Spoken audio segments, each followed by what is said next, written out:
Have you ever wondered what games you should keep or you should lose? Find out here at Purge Reviews. So this little video I'm going to make is about the family mode. Now I'm not going to go through all the rules. If you've already seen my main rule, you know how to play the main game.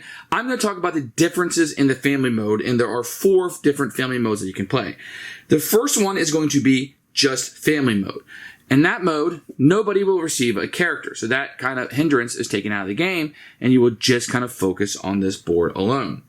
All players will start with 2 of each resource. So instead of having a character that's going to give you a different starting resource based on the character in the game and who you're playing as, everybody's going to start out with the same 2 resources. The turn phase will be on this side. So instead of having 6 possible actions, you're going to have the 3. Collect and trade, hire and promote, and build and upgrade. So you're going to use the easier side of it to kind of keep things a little bit more simple. There is no employee cap. So in the base game, you can only have 2 employees. But in the family mode, you can build as many as you like. That just keeps things a little simpler. You're also going to ignore any research or development in the game because it's not going to be one of the available actions. So any requirements that require research or development will be completely ignored from buildings and employees. That makes the game a little bit simpler. And there's no linking bonuses between employees and the locations. So everything is kept a little bit simpler. That's going to be the family mode. So you're going to get rid of the research and get rid of the development. You're still going to track your actions, and it's going to keep things a little bit simpler that you can have as many employees. Just buy as many cards you can and score as many points. And I do like this version for family. I think it's a lot simpler. I think my kids are at the age where the research and development didn't trick them too much, but it's the card play that is a little bit harder. Now, moving up these tracks isn't that difficult. It also allows you to do a little bit more in the game, and your score should be a little bit higher. So that's the family mode. So next we're going to take a look at the family plus mode, which is a little bit different. So in this version, everything is going to play exactly like the family mode, except you're going to, anything that requires skills for the employees, you're going to ignore. And all the resources are now interchangeable. So it makes it even more simpler for younger players. So if you had something that required 4 stone, you no longer have to play 4 stone. Just pay any 4 resources, and that will make the game a little bit simpler. So the only change between family plus mode and family mode is that the resources required for an employee is no longer needed, and you just can use any of the resources that are interchangeable. Now, if you're playing a family member against a child, you can do family mode versus standard.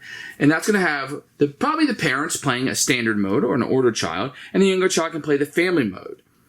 And what that's going to do is, family mode, people instead of having 5 actions are only going to have 4 actions. So if you're a child, you're only going to have 4 actions instead of the standard 5. But if you're playing in standard mode and you're the adult, you still have your 5 actions, and everybody will start with plus 1 resource. So 1 more resource than you would normally start because the standard mode is going to be a little bit more difficult.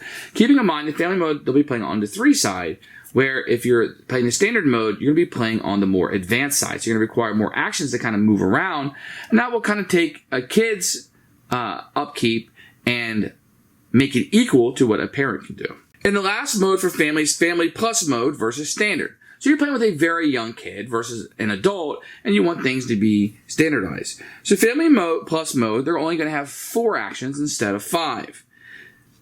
Everything else will play like the standard mode where they can use the resources interchangeable because they're playing the family plus.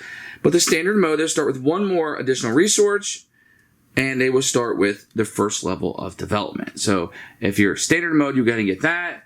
Everything you'll be playing on this side, family plus mode would be on this side, and everything else will play out the side.